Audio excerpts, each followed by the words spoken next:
Hepinize merhaba arkadaşlar, yeni bir videoya hoş geldiniz. Bu videomuzda Kalp Avcısı build'ini sizlere paylaşacağım. Güzel bir build, zevkli bir build'tir. Geçen sezon Kalp Avcısı build'i seven arkadaşlar için birebir mükemmel bir build'tir. Onu öncelikle söyleyeyim. Şöyle pit 120 değil de böyle 110'a falan girelim. Pit 110'a girelim arkadaşlar, orada göstereyim sizlere. Bu arada kanalıma abone olmayı, videolarımı beğenmeyi unutmayın, desteklerinizi bekliyorum. Dün akşam barbar kasmaya başladık. Barbar build'i de gelecek.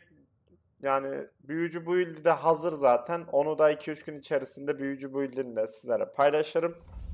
Ondan sonra Druid'le Necromancer açacağız. Bakalım, daha onları da açarız inşallah. Şöyle hızlıca gideceğim, zaten pit 110 bu çar için şey böyle çekirdek çitler gibi böyle %1'lik mob kesermiş gibi bir şey zaten.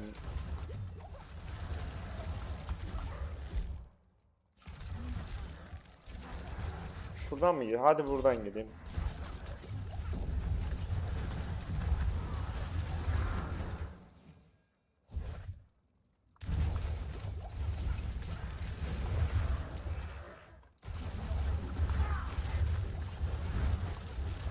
Bunlara combo yapmaya bile gerek yok arkadaşlar.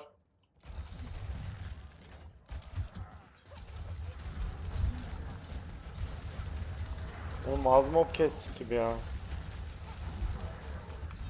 Neyse. Lan bir buçuk dakikada döner miyim ki pit şey? Böyle biraz aslında keşke hedefimizi o koysaydık. Dönerdik ha.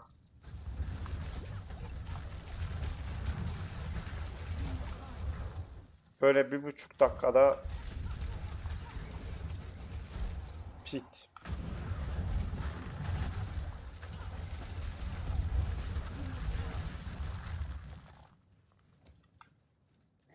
Bir de zindan bir tık kötü geldi ya. Neyse, yapacak bir şey yok.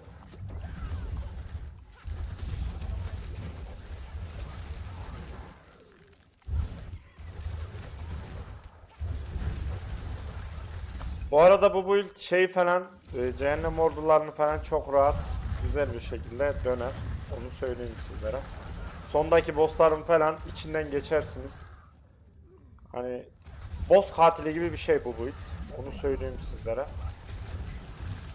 Ama tabii biraz daha geliştirmeyi düşünüyorum bu build'i.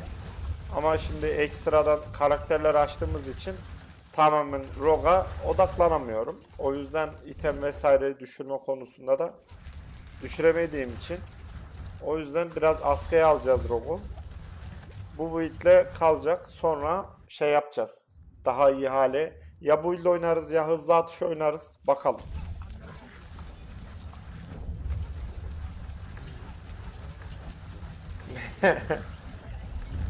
Pit 110 arkadaşlar bu arada. Sağda görüyorsunuz zaten. Build bu şekilde. Hani güzel, rahat, zevkli bir build'tir. Onu söyleyeyim. Hakikaten yok ettik boss'a bu arada. Erittik, içinden geçtik boss'un. Yani seri, hızlıca önemli olan şeyleri sizlere anlatayım. Ondan sonra videoyu da fazla uzun tutmayalım. Aşağıya açıklama kısmına da zaten bu build'in linkini bırakırım ben size. Hemen başlayalım. İlk önce tabii ki de itemler. Yetenek ağacı değil. Kaskımız bu arkadaşlar. Kaskımızın bu olma sebebi hemen sizlere göstereyim. Bu 3 pasif var arkadaşlar bu kasta ve bu kasla bu pasifleri verdiğimiz zaman bize kritik vuruş ihtimali, kritik vuruş hasarı onları sağlıyor bize. O yüzden bu kask önemli su için.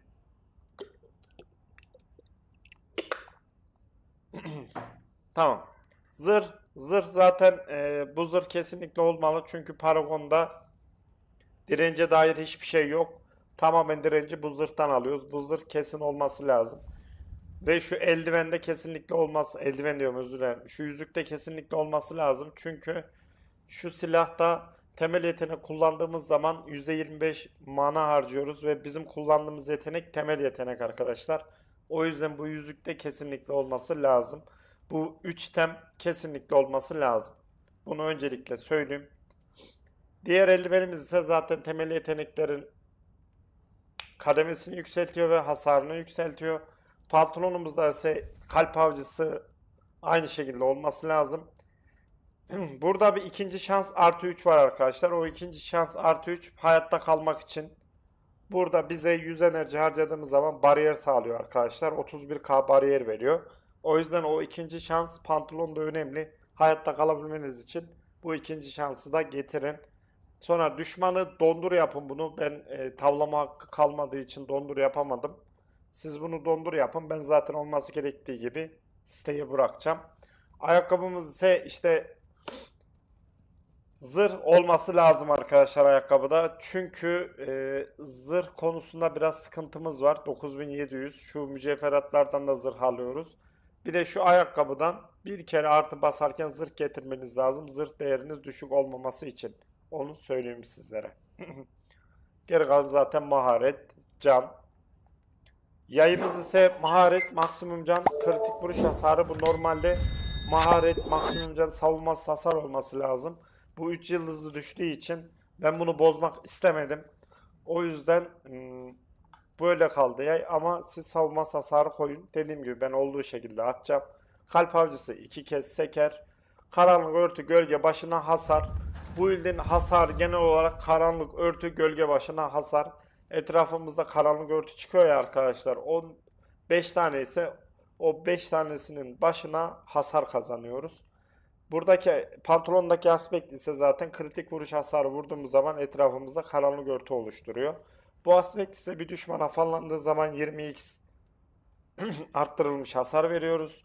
Silahımızdaki aspekt ise bir temel yetenekli hasar verdiğimizde saldırı hızı ve ekstradan 160x hasar kazanıyoruz. Diğer kılıcımızda ise kılıç kullanıyoruz bu arada. Kritik vuruş hasarlı. Bunda ise iğneler boyutu yine karanlık örtü gölge başına hasar ve uzak düşmanlara karşı sersemlemiş veya yere sermiş düşmanlara 30x hasar kazanıyoruz.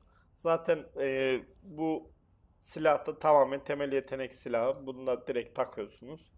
Yüzüğümüz ise sinir aktarımı artı 3 arkadaşlar. Onun sebebini sizlere söyleyeyim. Sinir aktarımı artı 3 bu.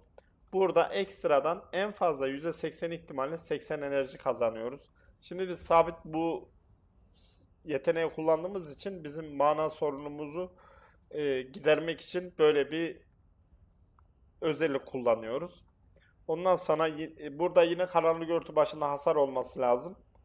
Ben bir şeyler denediğim için çar böyle kaldı. Ama karanlık örtü başına hasarı daha iyi. Daha çok hasar çıkartıyor. Ondan dolayı böyle kaldı. Ben dediğim gibi olması gerektiği gibi yazacağım sizlere. Aspektimiz ise temel yeteneklerde her zaman soğuk aşılıdır ve soğutulmuş veya donmuş düşmanlara 20x hasar veririz. Yani sürekli düşmanı soğuttuğumuz için biz buradan sürekli bir 20x hasar aktif bir şekilde almış oluyoruz arkadaşlar. Bu yüzük zaten tamamen mana için. Kolyemiz ise kolye soğuk beceri, yani gelecek özellikleri söyleyeyim ben. Soğuk beceri, ondan sonra kötülük, ekstradan da hile getirebilirsiniz arkadaşlar. Kolyeyi bu şekilde yaparsanız olur. Eğer bu şekilde kolyeniz yoksa soğuk beceri kötülük kesinlikle olsun. Bu iki özellik kesinlikle olsun. Yine sinir aktarımı var yine mana için. Yine karanlık örtü başına hasar.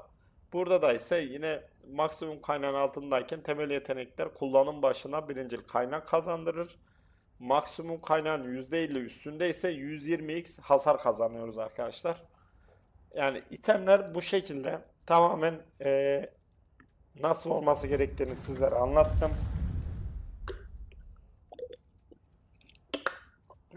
Allah, çok pardon.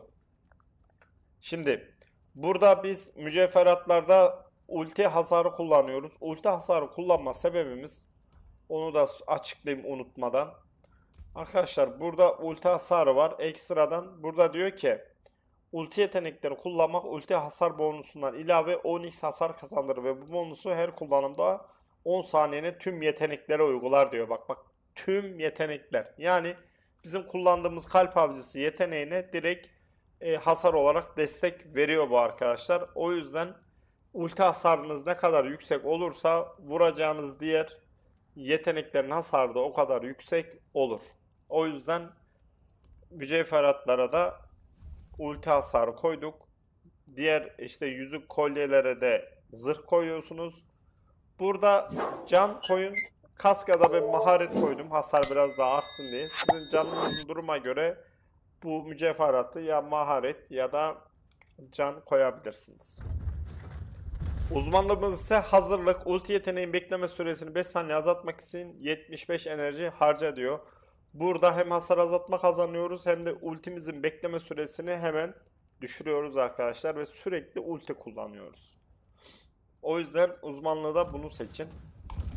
Geldik yetenek ağacına. Yetenek ağacını önemli olan noktaları söyleyeceğim. Kalp avcısı zaten böyle 21 puanı var şu anda kalp avcısının. Aşağıya indiğimiz zaman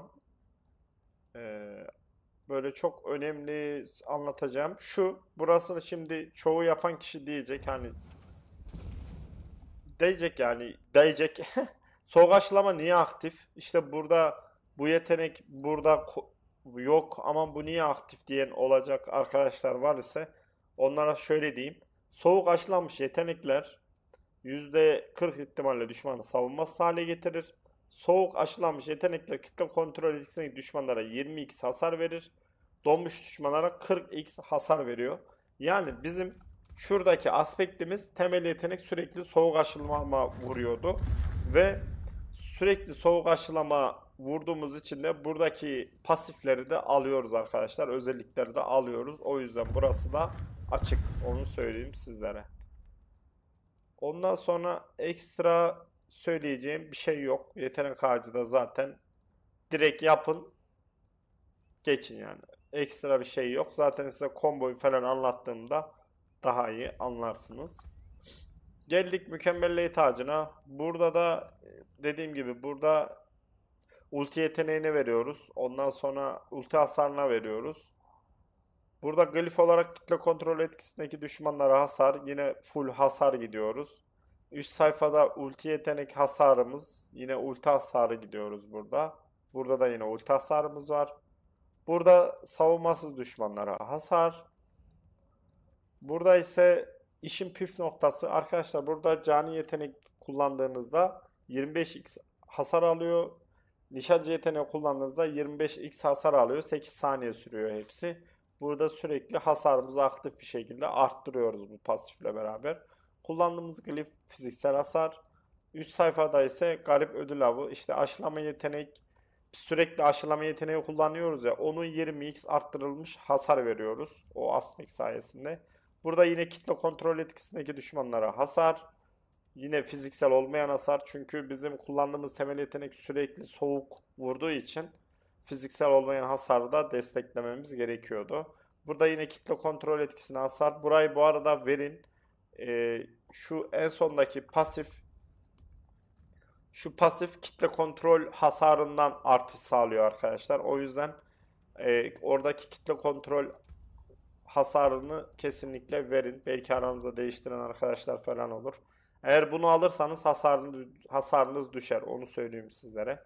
Diğer paragonumuz ise yine tuzak yeteneklerinden etkilenmiş düşmanlara karşı kritik vuruş hasarı. Burada da tuzağa düşmüş düşmanlara hasar ekstradan 10x hasar veriyoruz arkadaşlar. Paragon bu şekilde. Sizlere hemen komboyu anlatayım. Allah. Daha barbar kasacağız. Dün kastık yayında bayağı bir. 80 mi ne oldu barbar? Onu da 100'e atacağız daha. Şimdi komboyu kısaca sizlere anlatayım. Şöyle patronu çağıralım. Arkadaşlar kombosu ilk önce tuzak yeteneği atıyorsunuz. Sonra deş atıyorsunuz. Deş atma sebebimiz kritik vuruş ihtimalini arttırmak.